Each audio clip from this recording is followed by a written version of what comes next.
Hello, my name is Michael, and I would like to talk about the Journal of Health and Social Behavior. And I chose a part in the middle of the text, and it's called Class Circumstances. And it's very interesting. It has some various philosophers talking, and it's kind of cool actually. But I want to make a summary of the text by just reading it and then sometimes try to explain what the text said. Also, I want to make an analysis later, maybe the Pentagon, and if I have the time, I would like to explain this health lifestyles paradigm, which is kind of cool. So first of all, I'll just read the text and just cut it sometimes and tell what I understood. So, the first category of structural variables is class circumstances, which is likely the most powerful influence on lifestyle forms. Already here, he says that class circumstances has a very big influence on your lifestyle. The close connection between class and lifestyles has been observed since the 19th century, when Marx mentioned lifestyles differences in writing about politics in 1850s, and Veblen used the concept of lifestyles as a basis for his theory of the leisure class. Now, leisure class is people who don't need to work, people with a lot of spare time. It remained for Weber, however, to produce the most insightful account, the most reasonable explanation of the link between lifestyles and socioeconomic status. Now, socioeconomic status is like your social status combined with your economic status. Weber in 1946 not only found that lifestyles expresses distinct differences between status groups and their adoption was a necessary feature of upward going mobility. Okay, let's just cut it here. He says that your status group and your adoption, the choices you make in your life, is very, is a very important feature when talking about how able you are to climb up the social ladder, or maybe even fall down. That's kind of the definition of social mobility. And then he says, but he also observed that powerful strata were social characters of particular ways of living. So basically, this guy Weber has three important things to say here.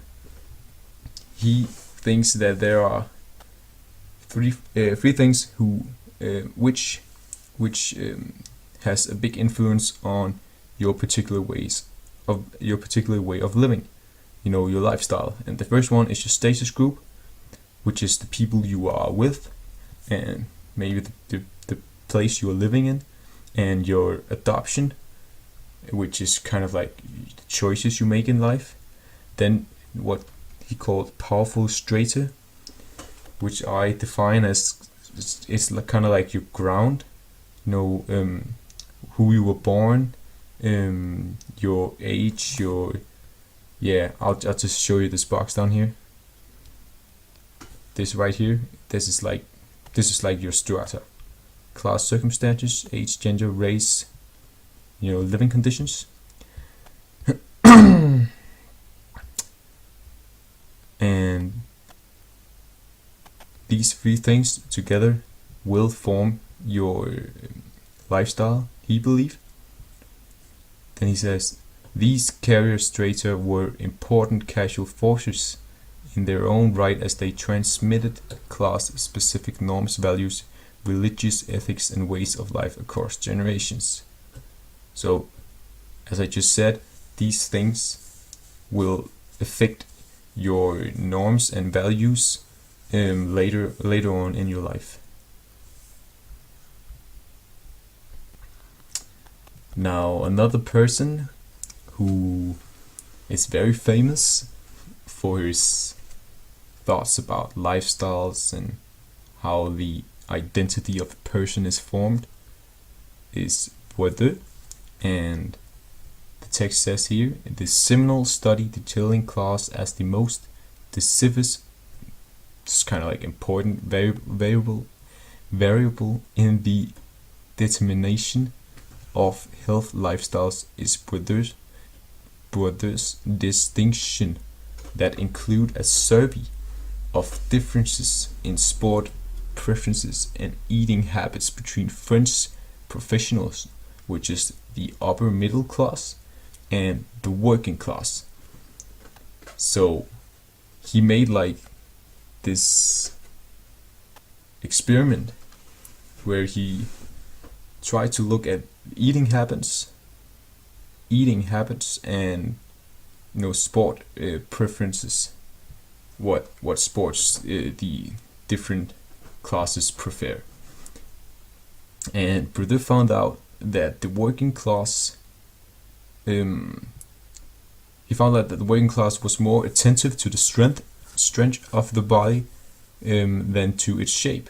This is the male, and to favor food that is both cheap and nutritious. Okay, so what he's saying is that the working class, is kind of like the lower class here, and he's telling that they pay more attention to the strength of their body, how strong they are, and don't really think about how good they look. And regarding food, they like food which is cheap and contains a lot of nutrients, like fibers and protein, minerals, stuff like this.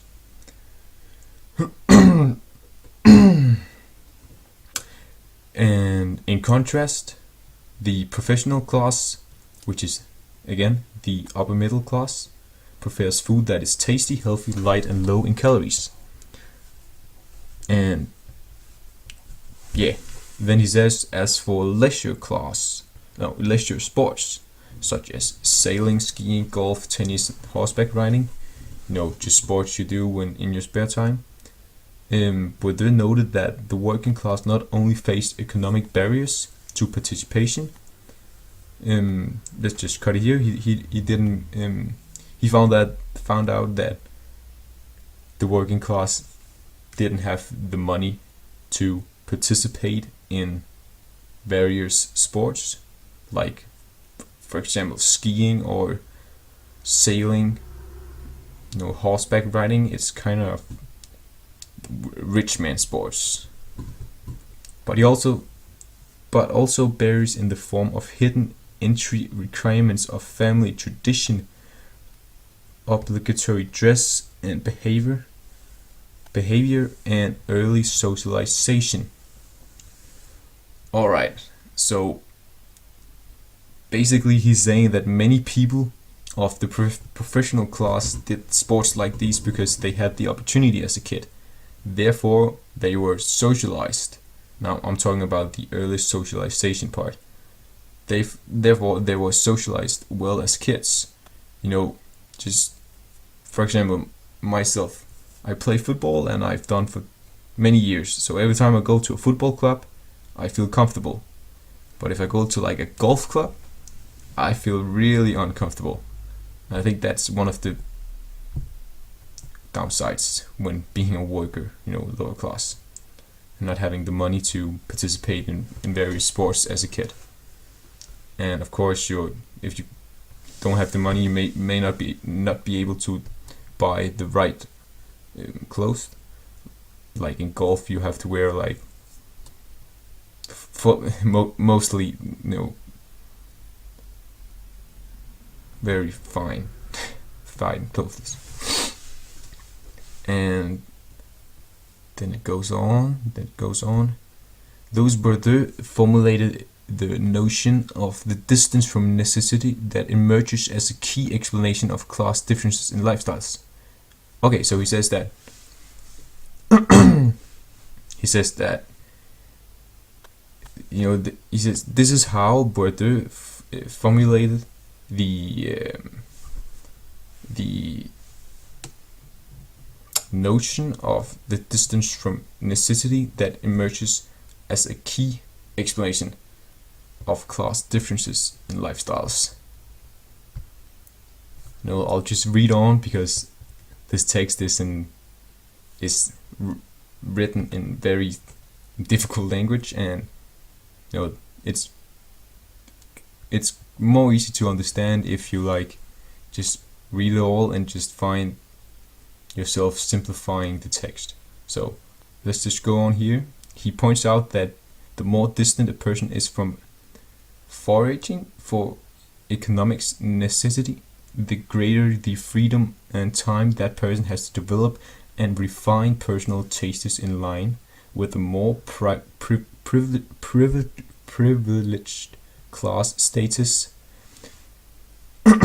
Lower social strata in turn tend to adopt the taste consistent with their class position in which acquiring items of necessity is paramount. Wow. Alright, so let's just simplify it. He says that if you have the money and you don't have to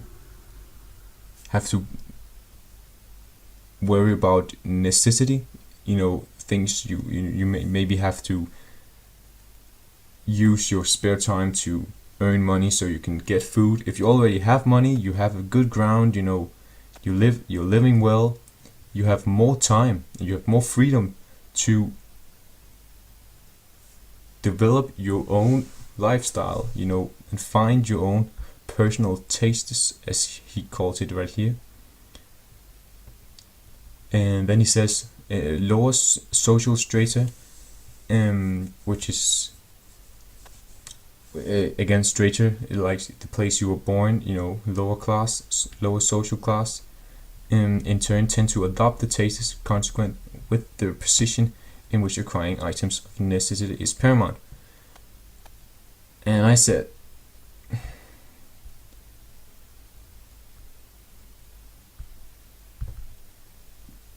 oh well. So people who are in need of money tend to converge their taste in lifestyles with survival in form of necessity, because this is necessary when living in their class position.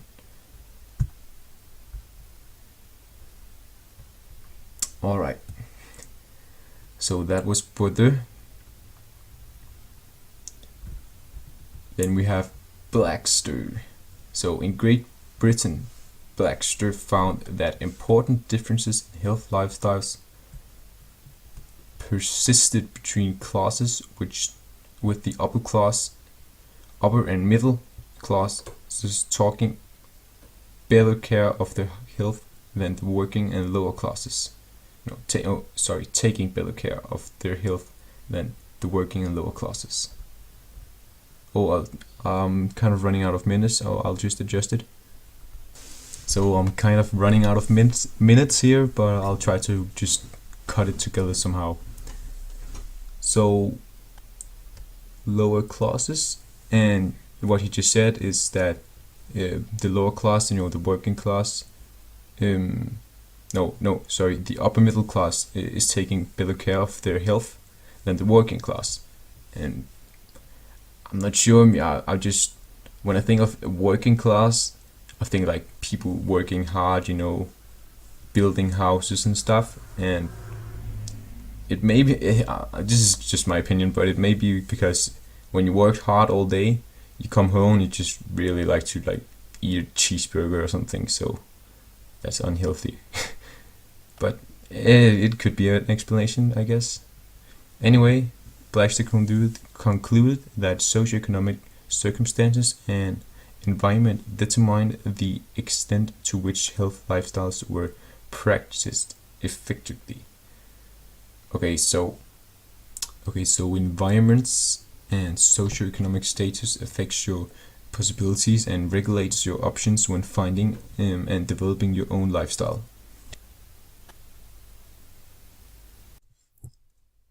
Alright, let's just cut it here and go through the rhetorical pentagon in the text of class circumstances until this point.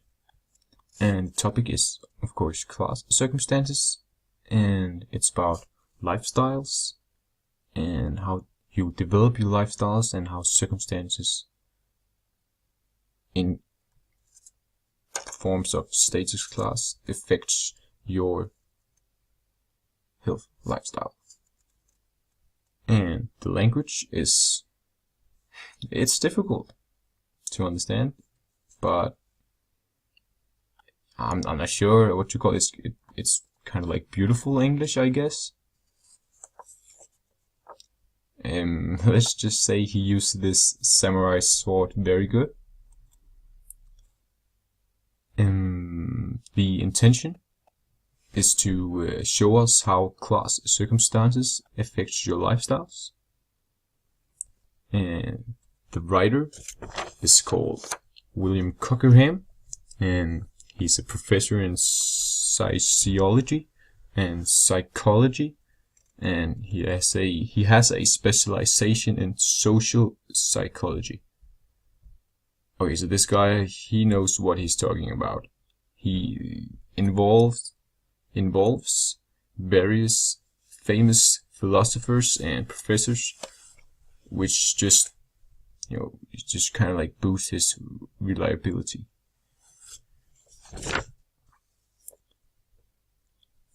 Then we have the reader, which could be people interested in deeper thoughts about life and how we became who we are, and maybe some interest in identity, I guess. The circumstances, I think he wrote this because he's trying to simplify the health lifestyle theory.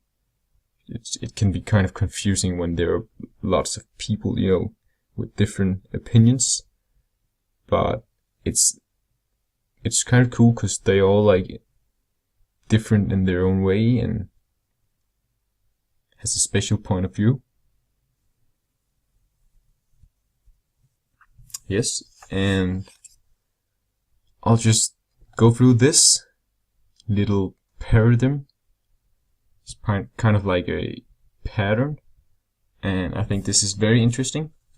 We talked about this with Lasse too, and in Danish it's called double socialization, the combination between the first box here and the second box. And the first box here is your strata. It's your class circumstances, age, gender, race, collectivities, living conditions. And over here you have your socialization and your experiences. And this right here affects your life chances, and your socialization affects your life choices. So socialization is when you are out, you are social, you are with other people, and this one right here is kind of like at home, where you are raised, and maybe your living conditions are bad, your parents doesn't have the amount of money to satisfy you, and your life chances may be smaller, and your socialization, life choices, maybe you meet some people and you take some choices, and these two, life choices and life chances, has a interplay with each other, and that's what we call in Danish double socialization. And it's what form your habitus, which is, this is who you are, and it's how you act, it's how you talk, and it's who you are. That's what habitus is. So basically, your socialization with other people and how your parents raised you will form your habits, dispositions to act, it says. And through this, your actions will appear, and it could be like some of these things, that this is kind of bad things, alcohol use, smoking, diet, exercise, that's good, and seatbelts and stuff, and this is kind of, I can recognize this because if you see like a criminal, drinking alcohol, smoking, maybe doing some robbery, and most of the time it's because their parents fucked up in this part, and they maybe went and socialized themselves in a ghetto with a lot of crime, and that just fucked them up even more, and they became a very bad person.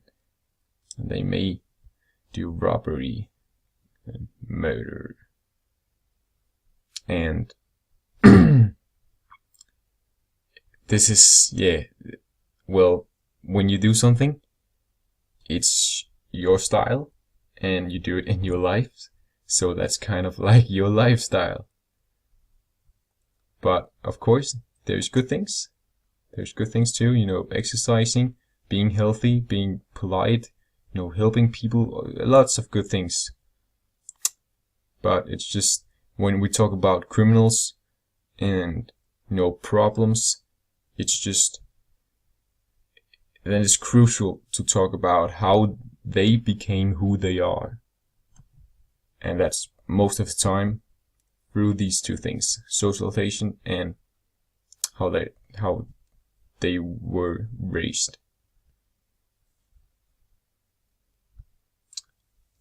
Yes, that was everything I had to say about class circumstances and how it affects your lifestyles.